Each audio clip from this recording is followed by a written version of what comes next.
Well, good evening, everybody. Good morning, good afternoon from wherever you're watching in the world. My name is Kyle. I'm with High Point Scientific, and you're looking at a live view of the planet Saturn. Now, tonight is not actually opposition night with the planet Saturn. That actually comes in a few days on August 14th. However, we're very close to opposition, and Saturn right now is at its best and brightest. Tonight, we can also very clearly see some cloud belts on the surface of the planet Saturn, as well as the glorious, glorious rings, as well as the Cassini division within the rings. The Cassini division, for what it's worth, is that little black gap between the rings that you can see. And tonight, we'll be taking your questions about Saturn, astronomy, the nighttime sky, and anything you'd like to know about the universe. Now, before I go forward in the stream a little bit, I'd like to say, if you're watching this on our YouTube channel, if you have not already, to go ahead and subscribe to our channel, as well as hit that like button. It really boosts the algorithm in our favor, and it helps us be able to attract more views for future live streams so we can share with you guys beautiful views of the nighttime sky. And additionally, if you're watching this live stream on Facebook, to go ahead and share it with your friends and your family. Get the word out, get people excited about the nighttime sky. It's what we love to do. Now, currently, Saturn is about 8 astronomical units away from the Earth, or AAU. And AU refers to the standard distance that astronomers measure things to the planets in our solar system. It represents the distance between the Earth and the Sun. So Saturn is about 8.86 times the distance between the Earth and the Sun from the Earth. The camera being used for this live stream tonight is the ZWO ASI 224MC. I'm also using a Celestron 3 times Barlow and an 8-inch f6 reflector telescope. And if I've done my math correctly, this represents a 500-fold increase in magnification over what the human eye can see. And again, tonight we'll be taking your questions about astronomy in the nighttime sky. So if you have any questions, please feel free to put them in the chat, and I'll be more than happy to answer them.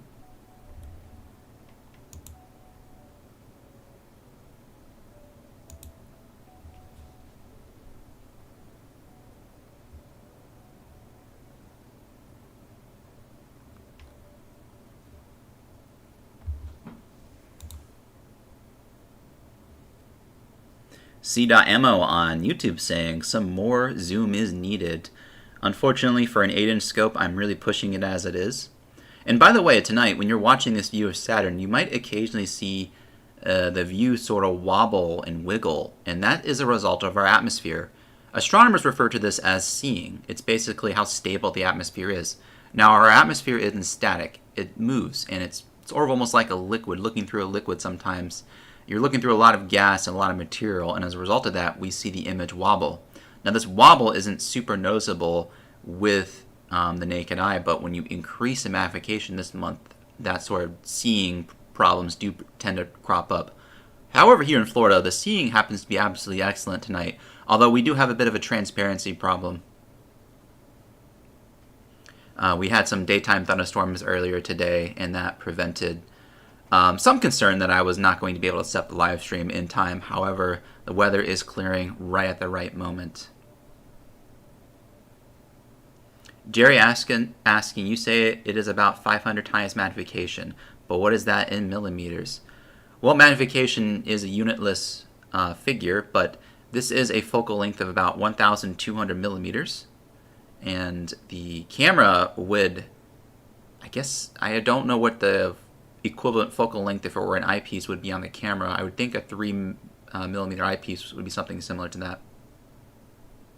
Charles asking how would it look in a 585 camera? Probably similar, if not better, if I were a guessing man.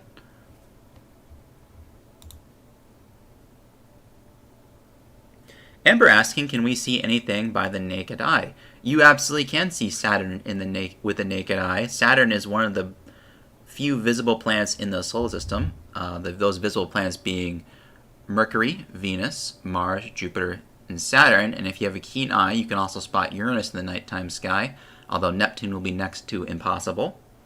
So you can absolutely see Saturn in the nighttime sky. As a matter of fact, Saturn is currently in the constellation of Capricorn.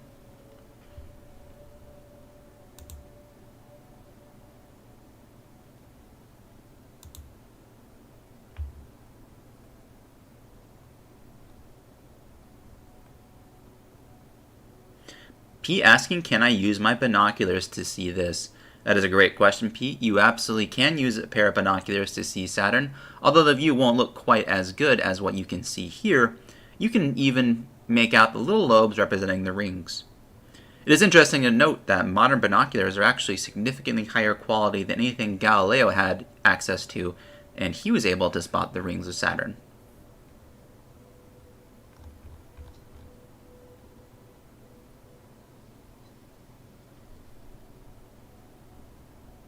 David asking, is it true that it takes 7 years for the ring system to go from its most narrow tilt to its most wide tilt? And yes, that is true.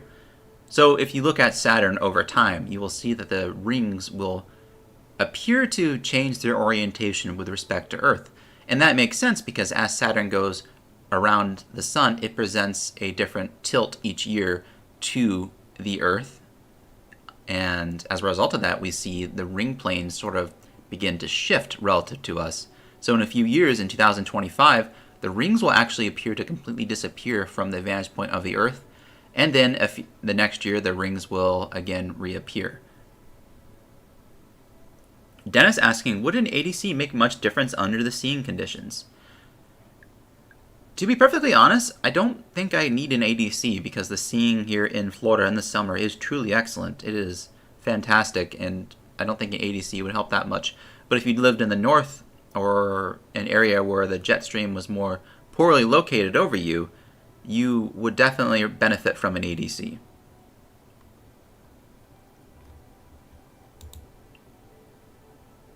William asking, are moons visible in this view? They are visible, but I would have to adjust the exposure of the camera just a bit. I might do that later on. We also might take a look at the moon too. Monica asking, can you see it up here in Canada? You absolutely can.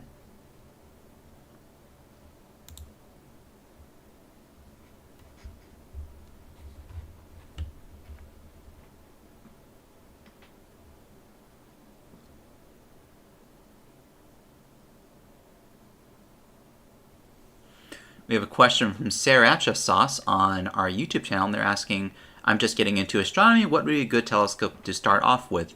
And that is not an easy question to answer. I'm a big fan of a Dobsonian. However, a Dobsonian might be a little too heavy for some people. So there's definitely a wide range of telescopes you can choose from. And we'd actually recommend checking out our astronomy hub on our High Point Scientific website. We have a great breakdown of some of the different telescopes you can get within your budget that are really good for beginners.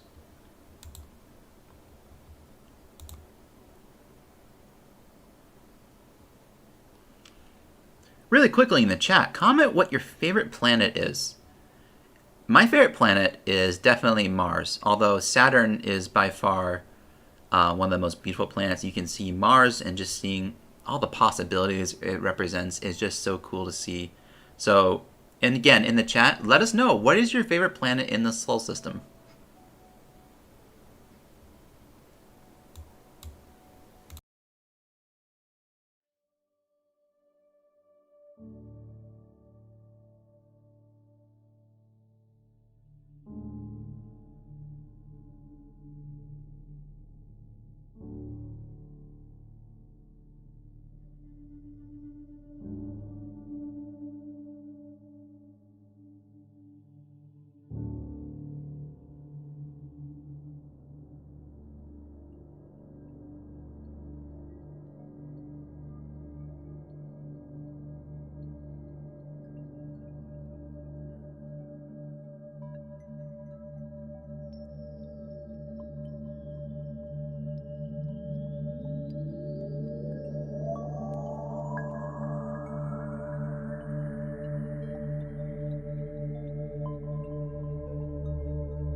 Looks like we had a clear winner in that question that I asked earlier. Saturn appears to be by far everybody's favorite planet in the solar system, next to the Earth, obviously.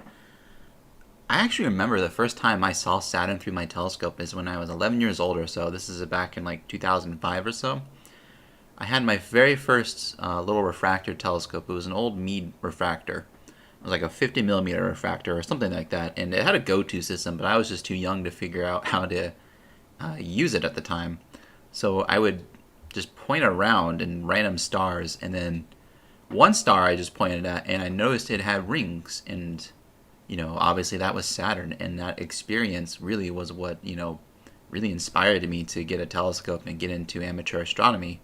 Was having the opportunity to see Saturn for the first time was an amazing experience. So Saturn is definitely my second favorite, but I have to love Mars because it just, you have to wonder when looking at Mars, and you have to hope that one day human beings might walk on the surface of Mars, which is going to be really, really cool to see, hopefully in my lifetime.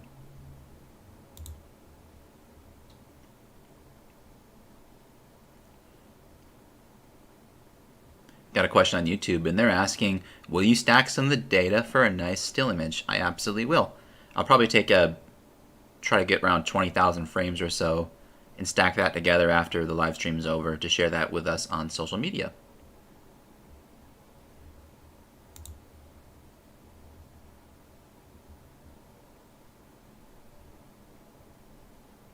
Kathy says this looks fake. I couldn't fake this, if I have no idea how I would possibly fake this, but appreciate the compliment.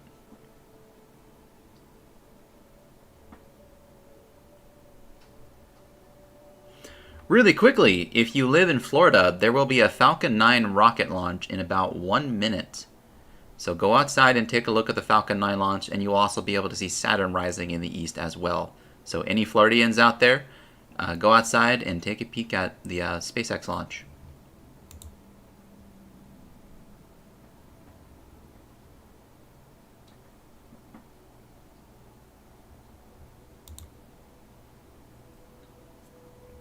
Dennis asks, are you using a software like SharpCap? Similar to SharpCap, I'm using FireCapture. Stephanie asking, we have a Celestron Omni 150. How do we get a great view like this using this scope? That's a good question, Stephanie. You'll definitely need some sort of dedicated astrophotography camera, one with a small sensor to be able to really get that zoomed in view. You're also going to need a lot of magnification. I think that telescope has a focal length of 750 millimeters, if I'm not mistaken.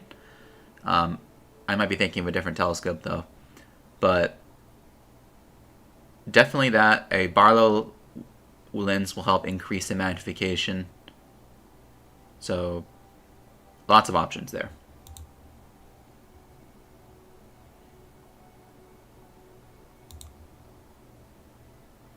Sarah asking, I'm in Ecuador. Should I be able to see this in the sky? You absolutely will be able to see Saturn in the sky. Look out to the east, and you should see it rising high in the sky, reaching zenith or peak climb at roughly midnight your time.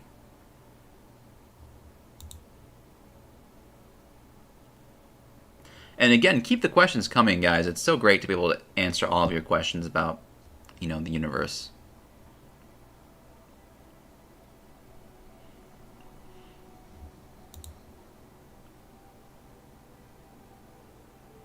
Shelley asking if this is real. This is absolutely real.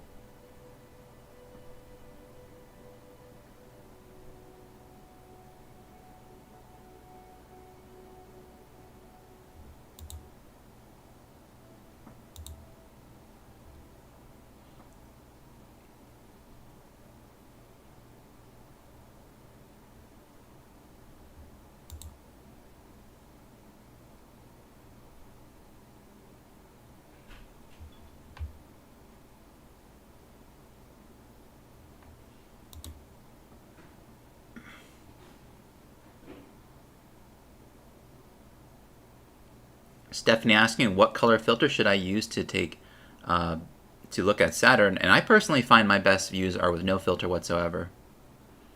John Wolfram asking, can you tell us about your gain and exposure? So offhand, I don't remember the exposure. I think it's around 1,000 milliseconds. And the gain is 150.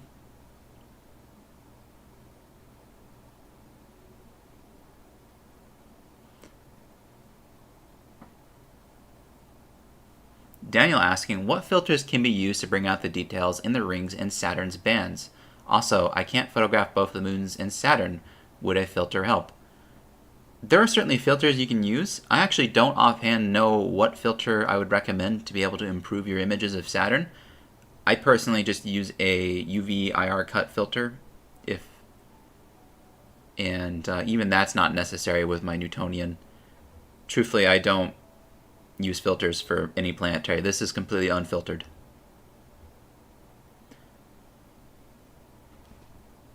Tom says, thank you so much for hosting the Star Party. I always enjoy your views and interaction. Well, thank you, Tom. I really appreciate you tuning in. It's always great to have you here.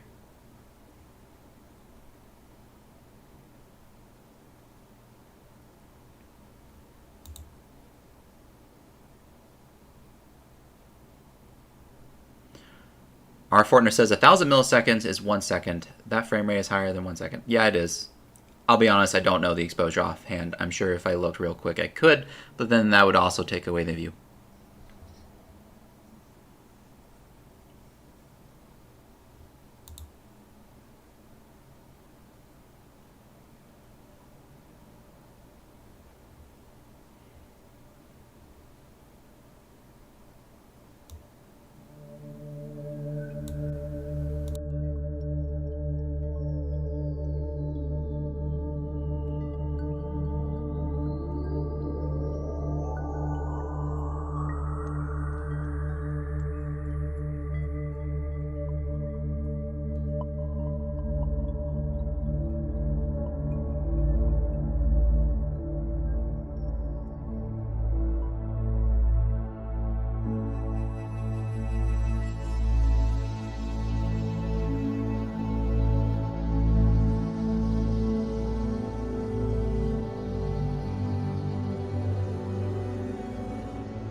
John says, thanks for the gain info. I see no shadow on the rings. Is this because Saturn is at opposition?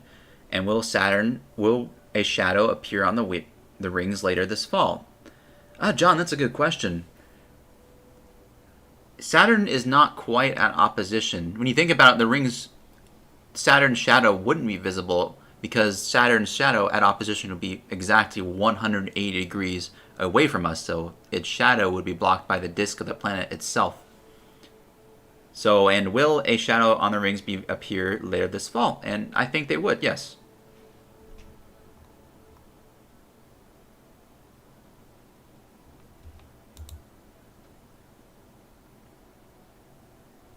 Question on YouTube, it's beautiful. How many light minutes away? Ooh, that's a good question. I actually don't know off top hand. I want to say Saturn is about, well, I don't want to get in trouble here. 8. I know the distance between the Earth and the Sun is 8-minute light travel, so whatever that, 8 times 8, 16 minutes? 64 minutes, excuse me?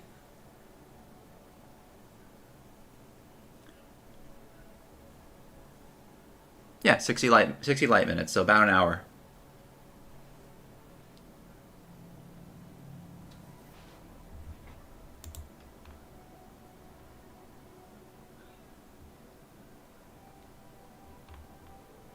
Dennis says, well, at 1920 local, no image. Is it on my end? If there's a problem with the stream, please let me know, but I don't see anything that says there's not a view of Saturn on the live stream right now.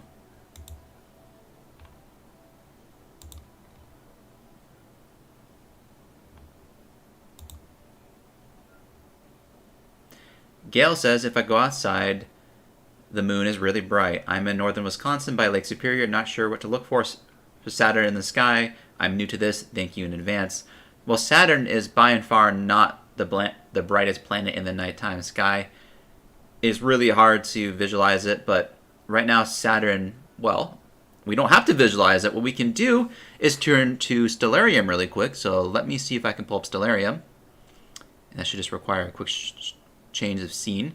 So if you want to find Saturn in the nighttime sky, here is an animation of Saturn and its current position in the sky. We also can see a bunch of different moons here. Again, this is an animation. This isn't a current view.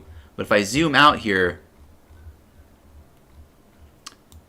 zoom out a little bit more, I should be able to have a view of the sky here. And this is relative to my position here in Florida. And if I turn on the constellations, you can see that we have the moon here in the constellation of Sagittarius. So look for the moon if you want to find Saturn, and then look over and you should be able to find Saturn rising at about the southeast, I would say, right now. So there is a view of Saturn. And if you want to see the moons, if we zoom in here, through a telescope, you should be able to see Titan, Rhea, Enceladus, Tethys, Dione. So hopefully that helps you find Saturn in the sky.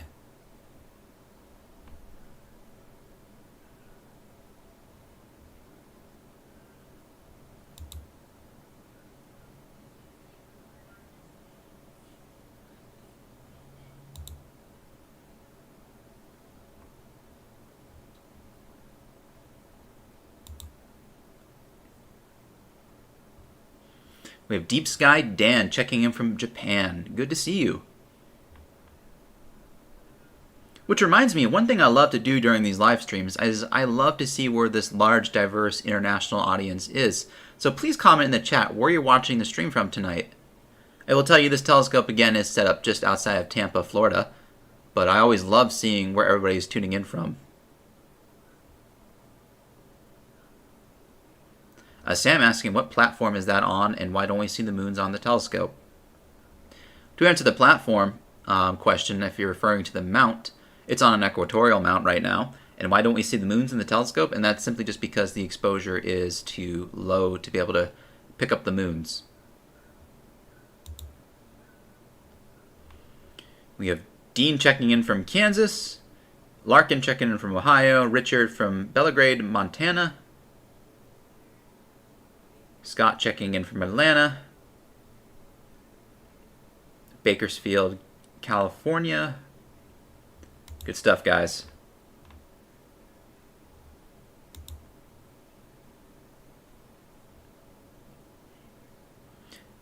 Becky and Bill Brown checking in.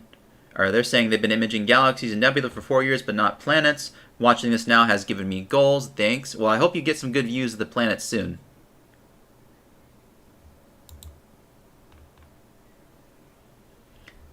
Sam, oh, okay, I see what you mean, Sam. The digital platform. This is being filmed through Registax. Or not, oh my goodness, I'm so sorry, not Registax. This is being filmed through Fire Capture. And the lens is a 8-inch f6 reflector. And we have that information in the top here, so just for reference in the future.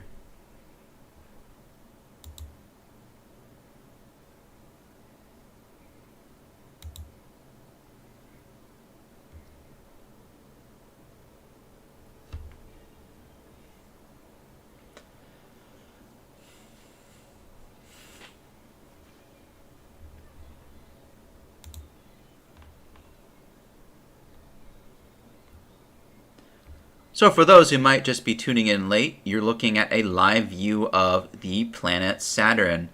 My name is Kyle, I'm with High Point Scientific, and we're taking your questions and sharing with you a live view of the planet Saturn tonight as it approaches opposition with the Earth. And again, Saturn is about 8.86 astronomical units away from the Earth. You're looking at a view that is about 500 times greater to the human eye. The camera being used is a ZWO ASI 224 MC camera combined with 3 times Barlow, a 1 1/4, 3 times Barlow, and an 8-inch f6 reflector telescope.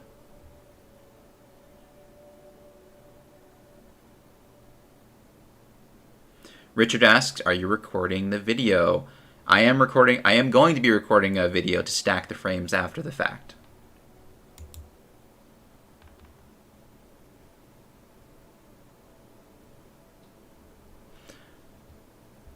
Okay, Sam.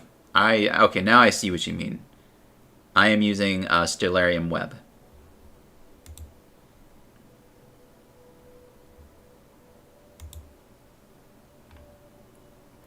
John says hello from the Villages. Just saw the Falcon 9 launch 10 minutes ago. That's great news. I'm glad it went.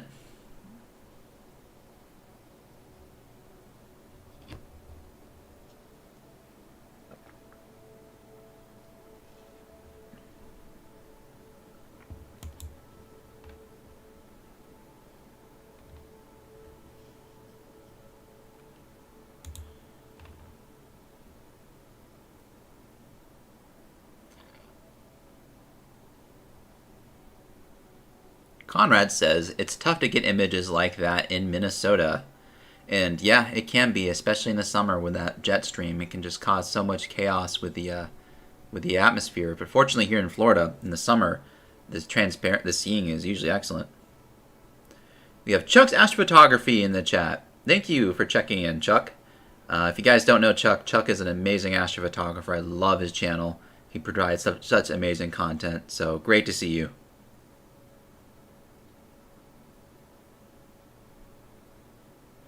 Matt asking, can I see Titan with an 8-inch LX90?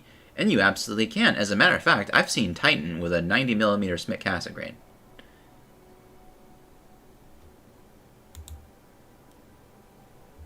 We have Dennis checking in from Grand Rapids, Michigan. Hey, my folks live by there.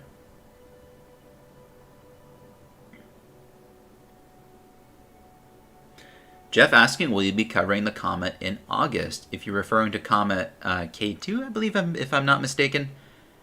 I would, if it were for the fact that I don't think it's going to be a spectacular comet.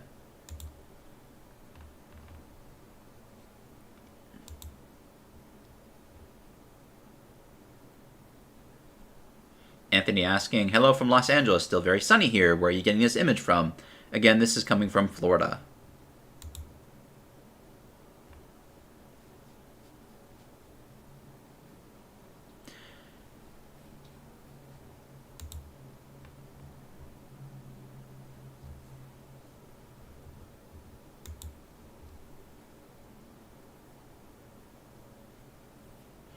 And again, if you're looking at this, you're probably seeing how the image isn't quite still.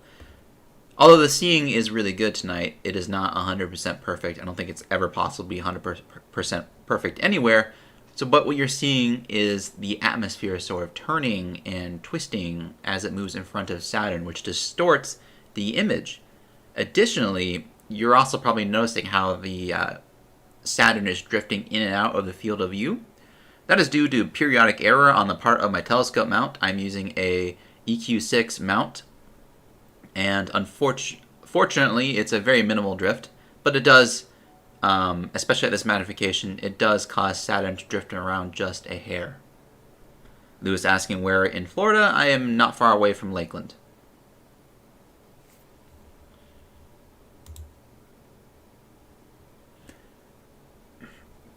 Daniel saying, have you used Mac OS software for stacking, and do you have a favorite? I think Ecos is a good one, from what I remember correctly. But no, I don't have a favorite. I mostly stay in the Windows realm when it comes to astrophotography.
Michelle asking how many miles away is Saturn? Saturn is about, if per my quick math here, about 8.2 times 10 to the power of 8 miles away. So about, 8 million miles?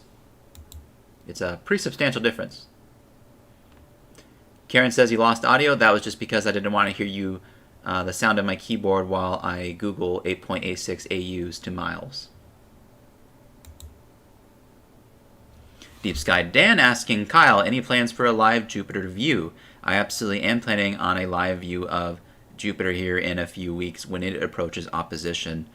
I wasn't able to set up opposition for Saturn. Actually doesn't come to opposition tonight. Saturn comes at opposition next week, but I won't be in Florida on August 14th. I will be at Rocky Mountain National Park.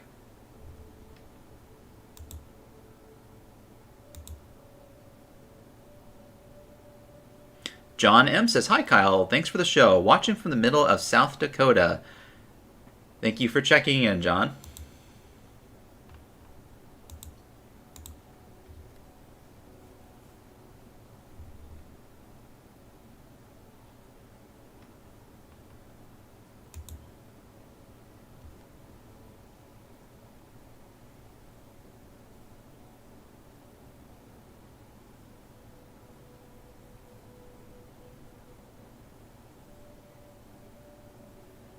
And Michelle correcting me, 887 million miles.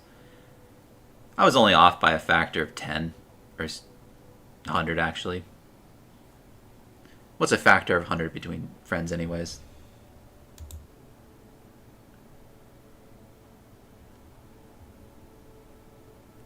William asking, okay, what exactly is opposition and why is it important for viewing? Well, William, that is a fantastic question, and I'm so glad you asked it. Opposition simply refers to, in astronomy, the closest approach a planet makes as it goes up to the Earth as it goes about the Sun. So, for example, we're looking at Saturn as it approaches opposition. That means we're looking at Saturn when it's at its best and brightest. So at opposition, it is the best time to be able to observe planets in the sky, at least superior planets in the sky. Inferior planets such as Venus and Mercury, when they're at their closest approach, it is much harder to see them because they're in front of the Sun. But because Mars, Jupiter, Saturn, Uranus, and Neptune are called superior planets, when they're at opposition with the Earth, we can see them in the sky at their best and brightest. So it is very important for a visual astronomer because when the planet is at opposition is when you can resolve the most amount of detail.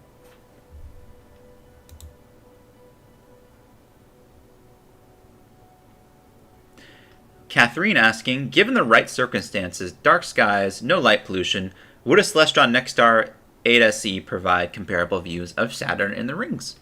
And yes, this is an 8-inch telescope. If you have comparable conditions, for what it's worth, the planets are not impacted by light pollution as much as they are seeing and transparency, so the atmosphere basically. So if you had comparable seeing and transparency as I do right now, and similar magnifications, I don't see why you wouldn't be able to see such a clear view of Saturn.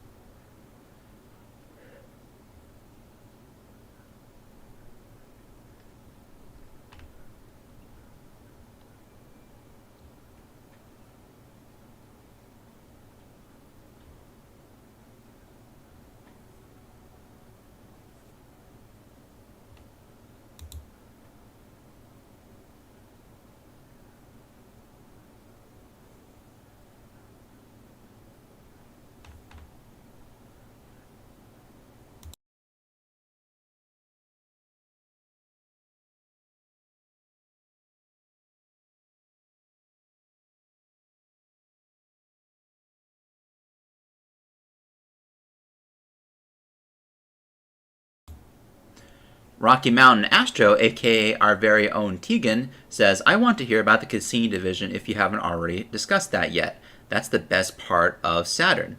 Well, that's a great question. So the Cassini division, we talked a little bit about this earlier, but the Cassini division is this little gap that you can see in the rings of Saturn. So you'll notice how Saturn's rings aren't perfectly solid. There is definitely a noticeable gap in the rings. And this was noticed by the astronomer Cassini first many years ago in his telescope. And this is caused by the moon Mimas. You can think of Mimas as acting sort of like a snowplow as it goes about its orbit around Saturn. It acts to kind of form that gap due to its gravity. So what we're seeing is a result of gravitational interactions between the rings of Saturn and the moon Mimas. And it's super cool to see.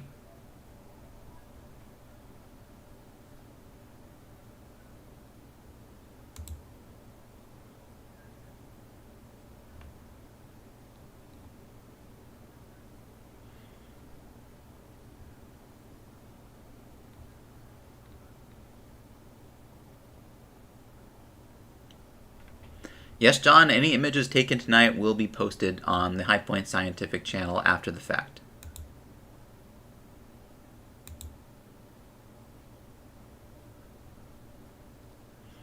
Ray is watching from Granville, set up to photograph the moon. I hope you get the chance to see the moon tonight, and don't forget to check out Saturn. Tina says, thanks for my neck of the woods in Indiana. Clouds are the name of the game here. I've got the moon and the occasional view of Vega or Antares as they peek out from the clouds, but a bank of clouds spoiled my view of Saturn tonight. Better luck another day. Dennis asking, how come we cannot see the moon? If we have time later on in the stream, I'll slew the telescope over to the moon, but to be frank with you, it's just, at this magnification, even centering the moon up is just a pain because I have to use this all with a computer.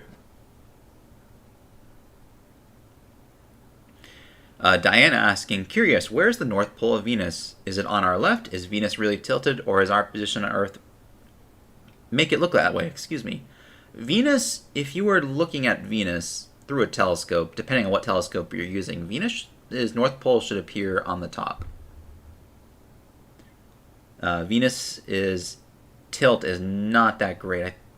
It's not very tilted relative to the ecliptic at all compared to the other planets, although it does rotate retrogrades.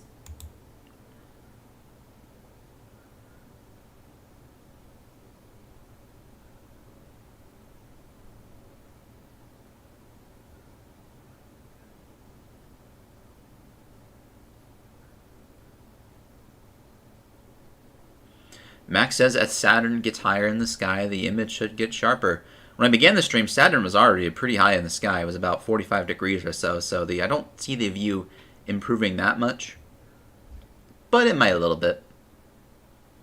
I might have to adjust the framing here in a minute if Saturn begins to drift off again. James asking, we are seeing Saturn as it looked how long ago? Distance/speed of light. So, we established a little bit earlier on in the stream that Saturn is about 74 light minutes away from the Earth right now. So you're looking at Saturn as it was 74 minutes ago.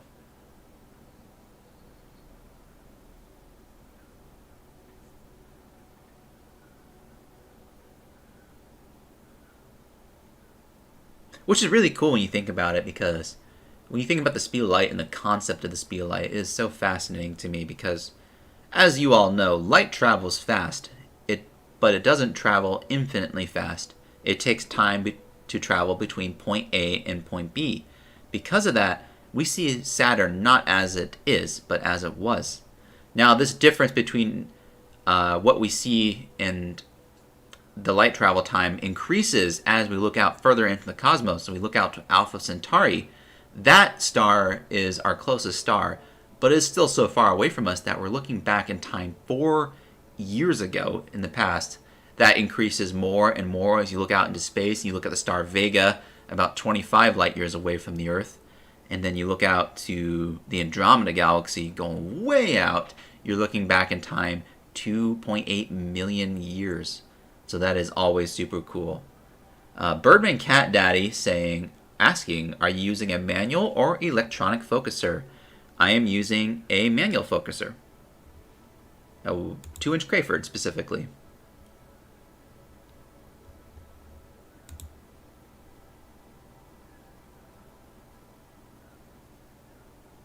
James says thanks, so it could have blown up and we wouldn't know about it for a little over an hour. In the extraordinarily likely event that does happen, yes, we would not know about it for over an hour.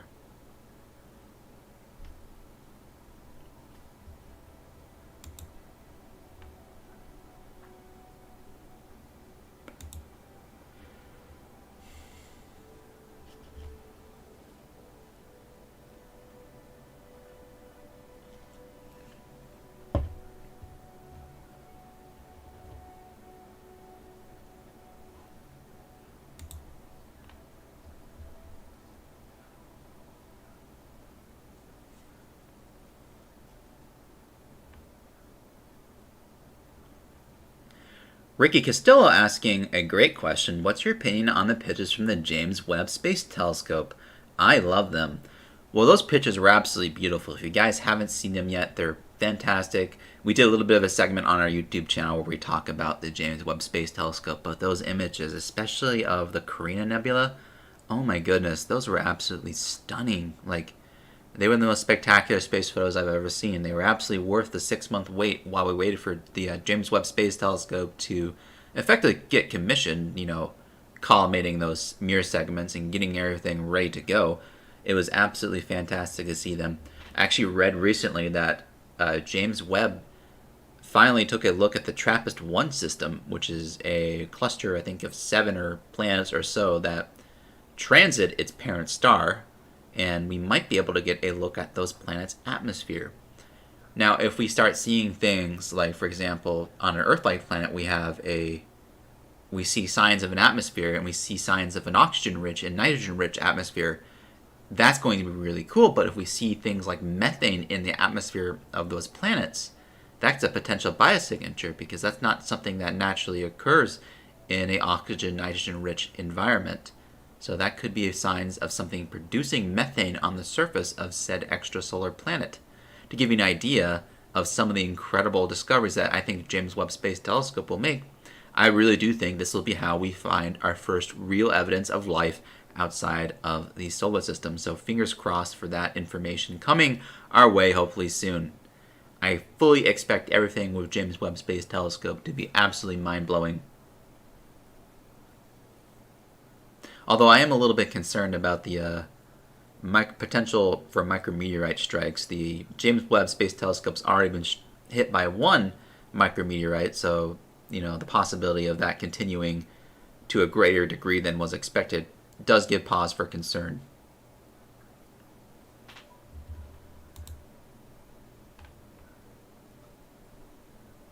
John asking what brand is the 3X Barlow? It is a Celestron brand.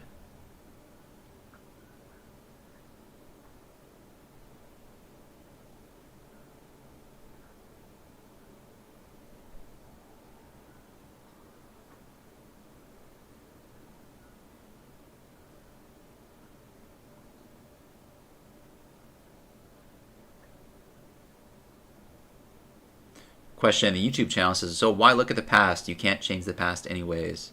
It's not about wanting to change the past, it's just wanting to understand the universe and appreciating the great distances involved with the universe.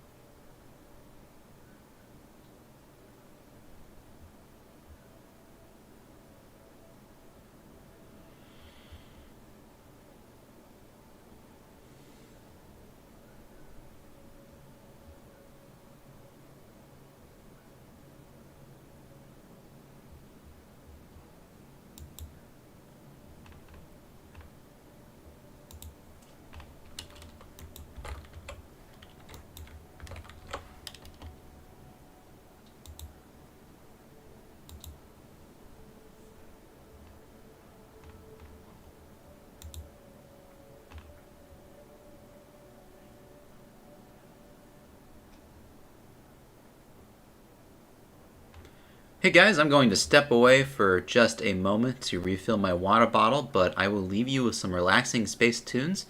Give me about 5 minutes, and until then, please feel free to post any of your comments in the chat, and we'll be more than happy to answer them.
Hello everybody, Kyle back here again, seeing some more questions. Again, if you have any questions about the gear being used in this video, we have the gear being used listed on the top right hand corner. I'm using a ZWO ASI 224MC camera. This is being combined with a 1 1/4 3x Celestron Barlow, and the telescope being used tonight is an 8-inch f6 reflector telescope with a focal length of about 1.2 meters. The mount is also a Skywatcher EQ6R mount, and that is being used to provide you these live views tonight. The software I'm using is a program called Fire Capture. It is a great piece of software if you're looking to image the planets.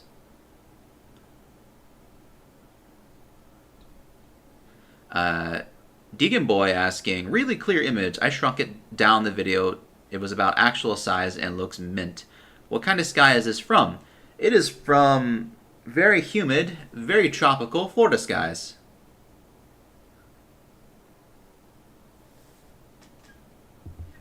And I saw a question about what light pollution zone I am in. I think it's an 8 or a 9. It is really bad.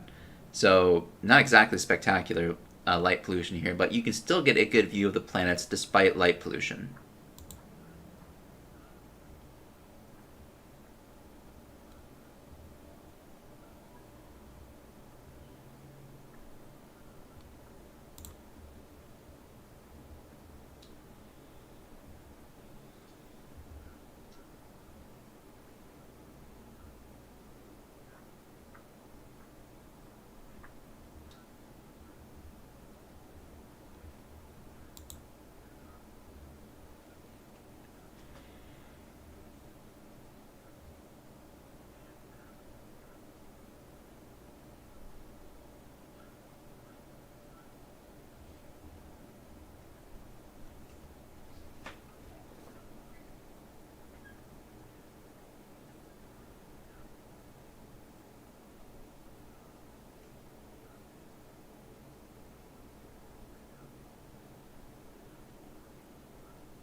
Jeremy says, I recently moved to Florida, but I wasn't able to bring my telescope.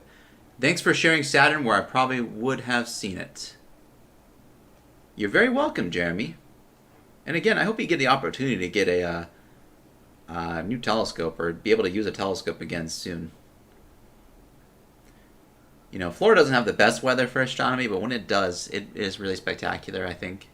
Simply because the atmosphere is so still.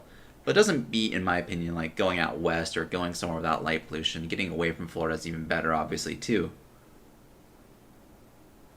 Enrique says, well, guys, I have to leave you. Take care, everybody. Well, thank you so much for checking in. It was a pleasure to see you in the comments.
Hello, guys. I'm seeing some more questions rolling in.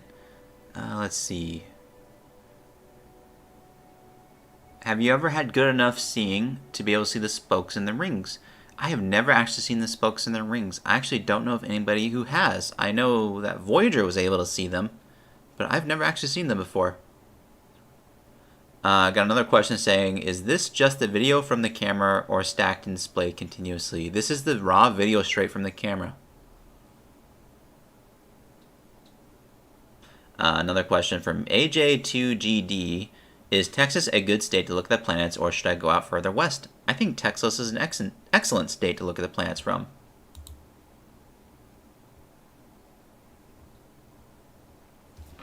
Dennis asking, do people typically use a guide scope for tracking planetary like they do imaging deep sky objects? Some people do, but it's not necessary. As you can see, most stacking software is easily able to compensate for any drift that you're seeing like tonight. So guiding isn't absolutely necessary.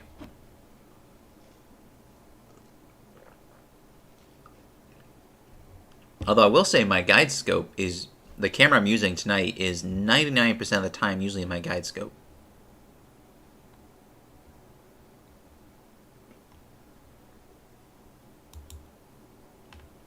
Atlanta Astro asking, are you using any filters for this? I am not using any filters whatsoever. Well, no, take that back. I am using a UV IR cut filter, but beyond that, I'm not using any filters.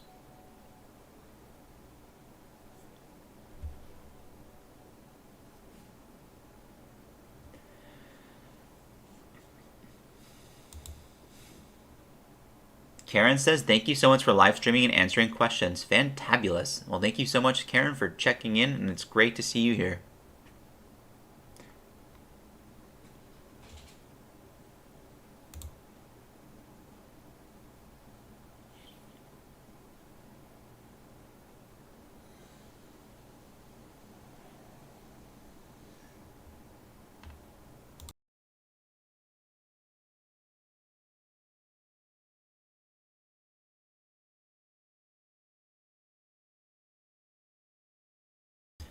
Dan with a question asking, how many moons does Saturn have? And I believe at last count, Saturn has 82 moons. Most of these moons are nothing more than little ice and dirt balls flying around there, but we do have 7 main moons orbiting Saturn that you can see through a telescope.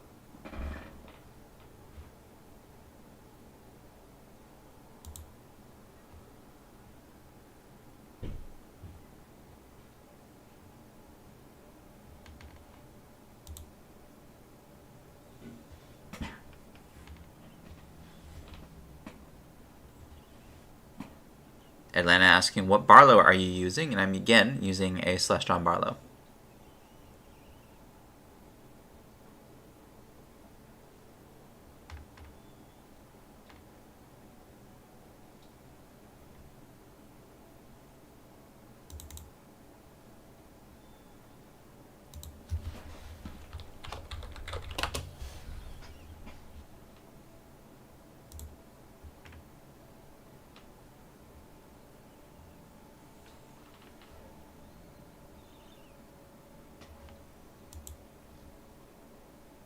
Tracy says, good night, Kyle.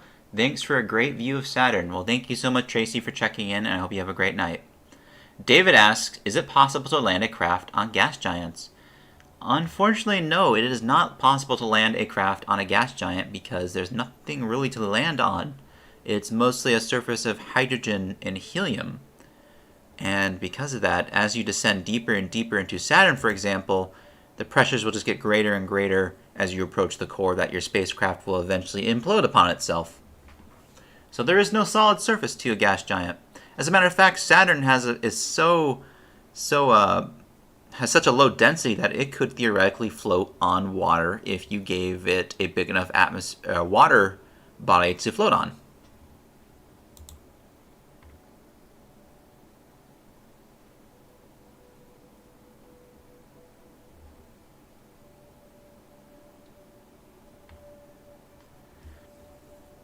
ACM77 says, I use a 12-inch Dobsonian.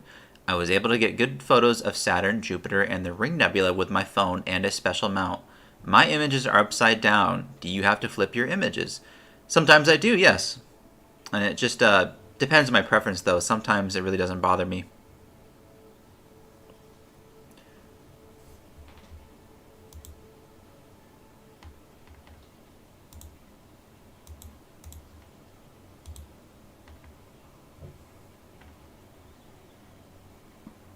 Marco, I am using an equatorial mount.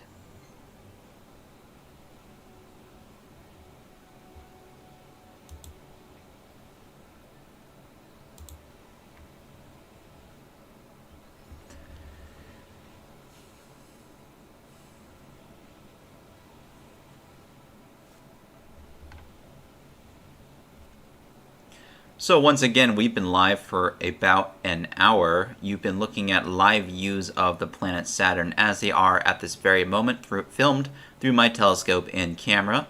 If you're new to this YouTube channel, maybe this is the first time you're watching one of our live streams, do subscribe to our channel, hit that like button on this video, and turn on notifications. Get people excited about space in the nighttime sky. And on Facebook, if you're watching, please feel free to share this live stream with your friends and your family. And yeah, it's great to see you all here, and it's great to be able to share these live views of Saturn. We do these live streams pretty frequently. As a matter of fact, our next live stream is going to probably be for the opposition of Jupiter, the opposition of Mars, as well as the lunar eclipse. I would also like to do a live stream of the Orion spacecraft as it heads out to the moon sometime in the next few weeks, which is going to be a really exciting mission.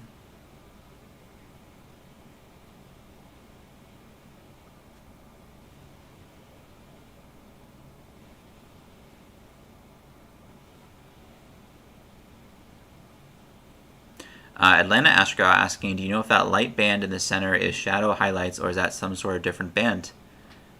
If you're referring to the big band, that is to the Cassini division.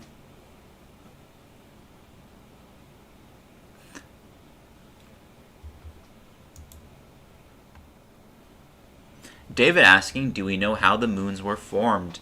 It is thought that the moons were formed as a result of a planet that, or excuse me, not a planet, a moon that once orbited the planet Saturn that broke apart. It got a little too close to Saturn for comfort. Saturn didn't quite like that, so it ripped apart the moon entirely and made it a ring. So, take that lesson from that moon and don't get too close to Saturn or else you'll get ripped apart. But what you're seeing is the remnants of that moon that has formed as it's gone about its orbit around the planet Saturn. So what you're looking at is the remnant of an ancient moon, or possibly even several moons.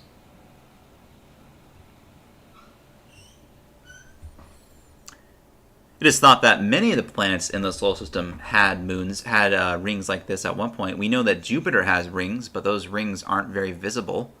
Uranus definitely has rings, and Neptune has rings as well.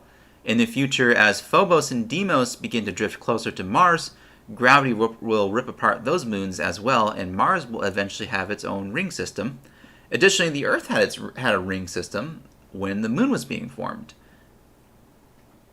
And more than likely, Venus probably had one too as well, if I were a betting person, and although I doubt that Mercury ever had one.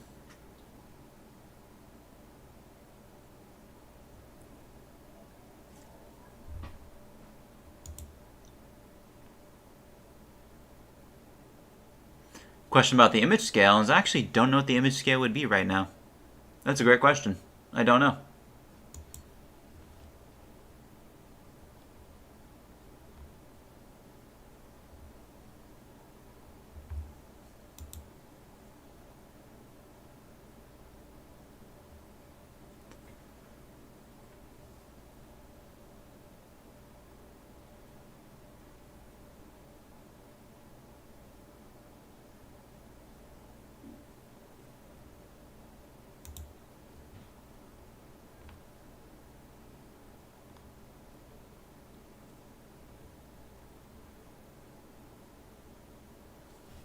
Daniel asking, what are the rings made of? I've heard that they are only about 2 meters thick. Most of the materials within the rings is actually ice.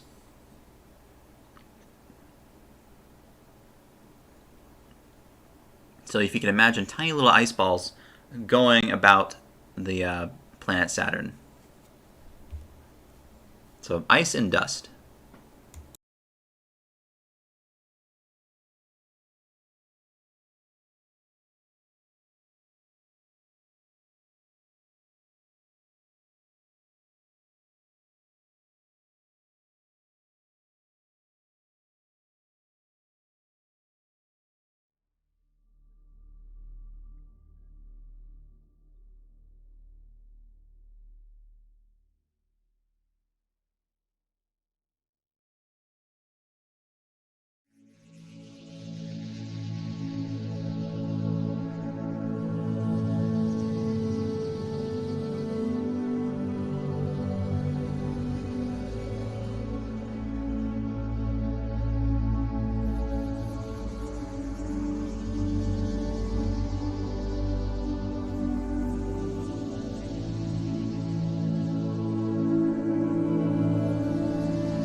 Got a question from Naz on our YouTube channel, and they're asking, is it true Betelgeuse is going to explode? Yes, it is. Betelgeuse is nearing the end of its life and will eventually explode in a giant supernova. That supernova, when it does happen, will be brighter than the full moon in the nighttime sky and will put on a spectacular display. Fortunately, we are of no risk to Betelgeuse's eventual detonation, but it is going to be a sight to behold. More than likely, it's not going to happen within our lifetimes, although if we do get lucky and we do happen to get a supernova from Betelgeuse, you can bet there will be a live stream from that here at High Point Scientific.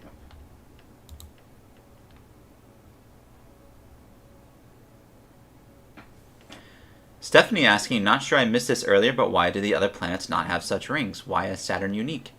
The other planets do have rings, but they're not quite as visible as Saturn's rings, and that's just because we just happen to be lucky looking and living in the universe at the time where Saturn is able to have such rings. But give it 50 million years or so, these rings will be gone.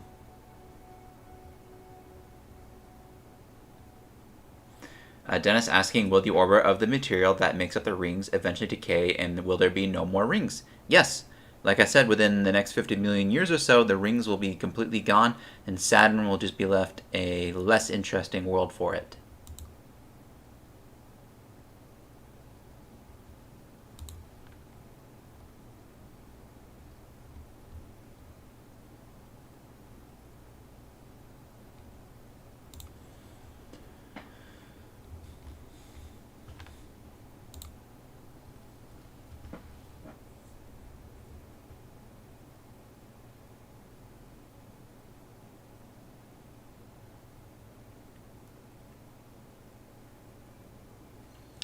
Kevin with a two-parter question. First question, how long will we be able to see the supernova? When the super does happen, assuming it's a typical supernova, it should last for a couple weeks to a couple months even. As to your second question, why do total solar eclipses look different in photos from what I can see with my eyes? That's because astrophotographers are really good at bringing out a lot of detail that you can't see with the naked eye, although in my opinion, the photos can never capture the dynamic range that the pictures can.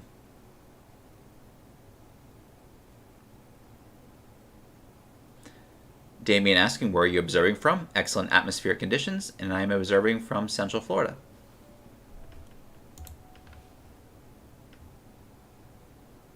Scott with a great one.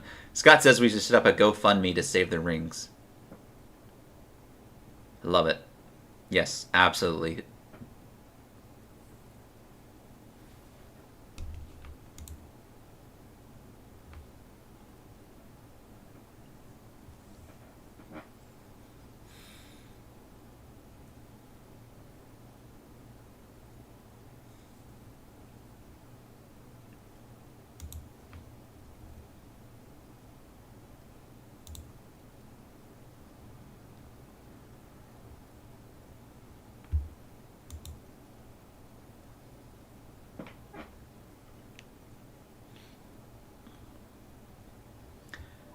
Now, if you're looking to learn more about getting your first telescope or buying a certain telescope within your budget, we definitely recommend checking out our astronomy hub on our website. It is an absolutely fantastic resource. I've written a lot of those articles myself, so you can bet those articles to be accurate and up to reasonably good comprehensional skills. So I will drop a link in the chat if you ever want to learn more about like buying your first telescope or anything like that. The Astronomy Hub is a fantastic resource that we've taken a lot of time, me and the other authors, to be able to create.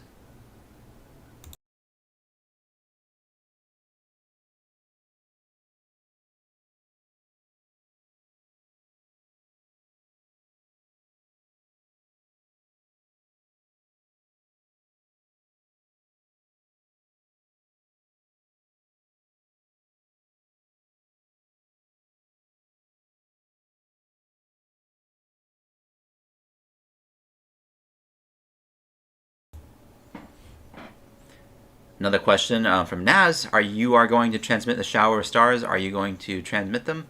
Yes. No, actually, the Perseids are going to be this weekend, and I'm just not going to be here to be able to live stream them. Unfortunately, I'm going to be in Colorado, but I hope to be able to get a good view of them from there.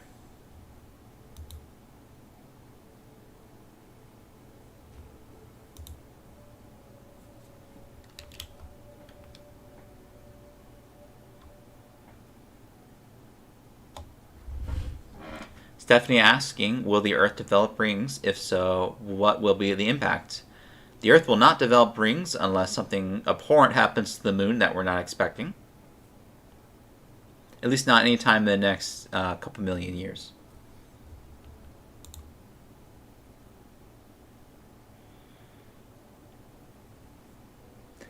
Kevin asking, whatever happened to the supernova in the Swan?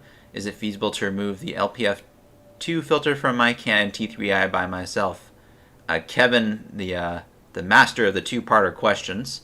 To answer your first question, supernova in the Swan. If you're referring to the Swan Nebula, I have not heard about that one. I don't think there has been a supernova in the Swan Nebula, unless you're referring to a galaxy.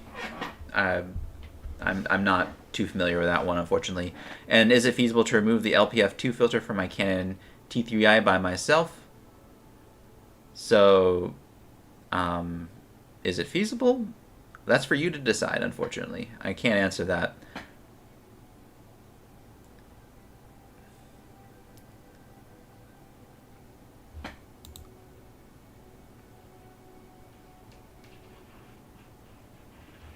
Dennis says, so if we're able to see the remnants of other supernova from millions of years ago, why do you say that when Betelgeuse goes supernova, we will only be able to see its remnants for a few months? Oh, I apologize, Dennis. I didn't understand your question. We will only be able to see the initial explosion from Betelgeuse for a few months, but the remnants, as the star explodes and sends its outer gases out into space, will be visible for many millions of years.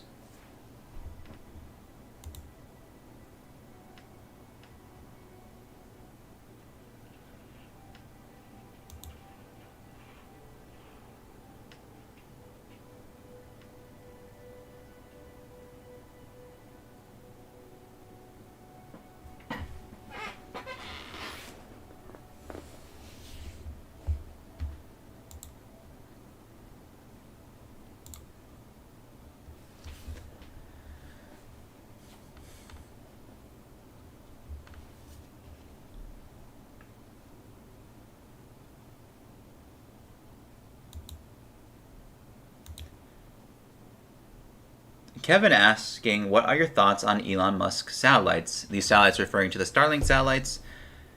It's definitely a mixed bag for sure. There's a lot of controversy around Starlink and whether or not it's going to have a substantial impact on astronomy. It already, well, there's not really debate. It already is having a substantial impact on professional astronomy. Amateur astronomers, I don't think, have to worry too much about Starlink. I think if you're an astrophotographer, you can easily stack out Starlink satellites from your images as well as planes. It's light pollution that's the real demon for amateur astronomers. But for professional astronomers, when every pixel and every exposure matters, it's a much more complex issue.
Hey guys, really quickly, I wanted to share with you a stack I took recently of Saturn, and people have been asking about astrophotography and how you can take these videos and stack them to be able to produce a cleaner image.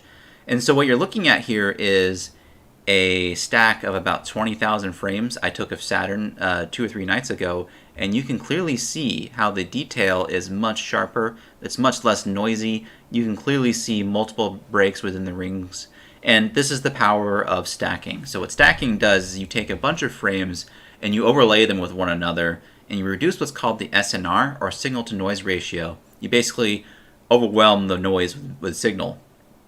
And when you're done with that, you can actually sharpen the wavelets around and be able to produce a sharper, cleaner image. So this is exactly what you're looking at. You're looking at a stack of about 20,000 frames I took of Saturn with this exact same setup. So I also did some color balancing to be able to get some more natural color, and this was the result, and this is absolutely fantastic, and I should be able to produce a similar image tonight for what you're seeing here.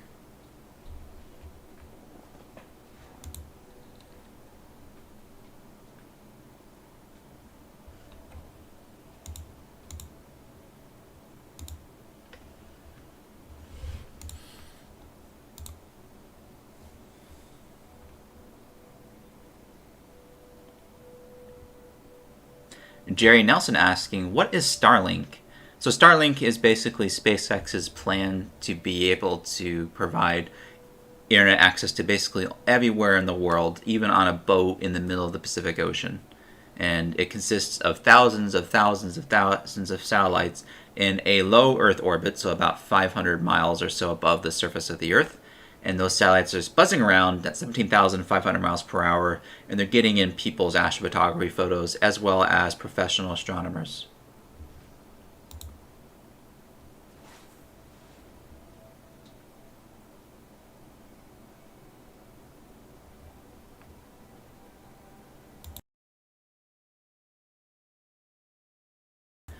John with a question. So then the program that you're using for stacking, what program is that? So that is I'm doing the stacking with AutoStackert, and I'm sharpening the wavelengths up with Registax. Birdman Cat Daddy asking, was the stack image extracted from a video? If so, how long was the video? I believe the video was about 20 minutes. It was a long video. I know it was 8 gigs in size when I was done with it, so it was pretty big. NASA says, will we see Jupiter? When will we see Jupiter? We will do a live stream of Jupiter here next month when Jupiter comes opposition with the Earth.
So we talked a little bit earlier about how the ring plane of Saturn changes with respect to time.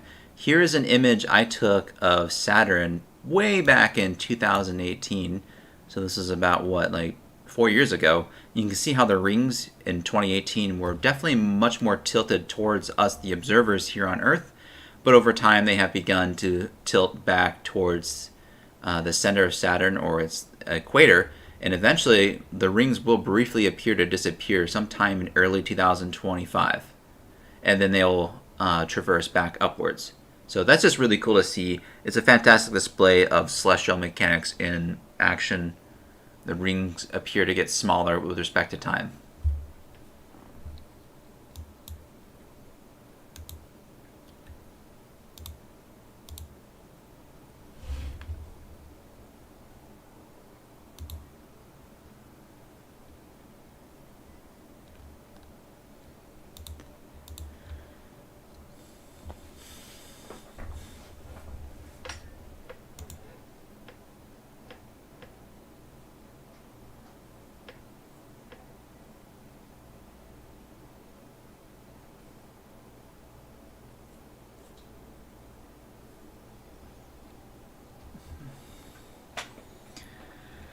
Bob asking, are there any alternatives to lucky imaging besides going to space? Yes, getting really lucky.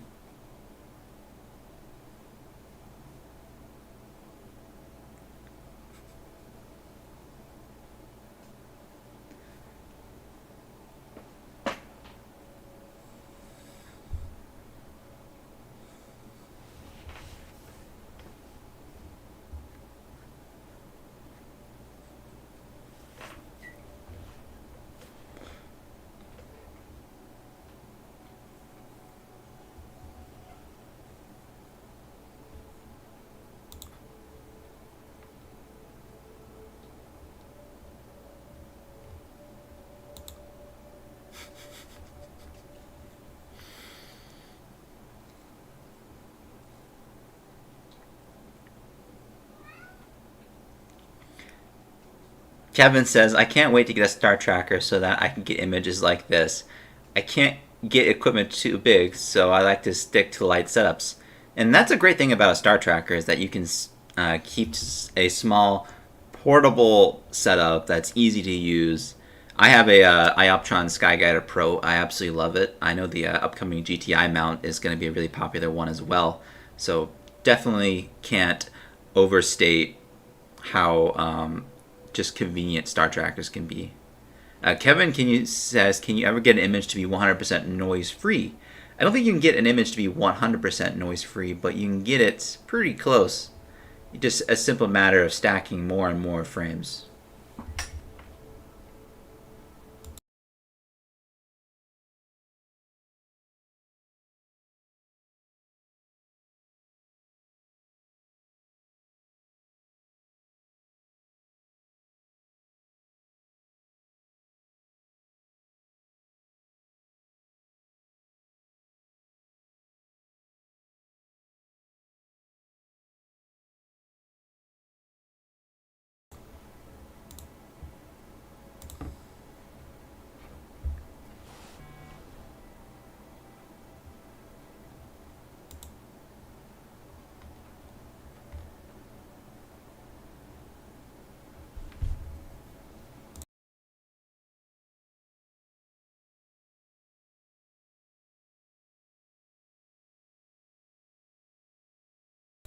Question on Facebook.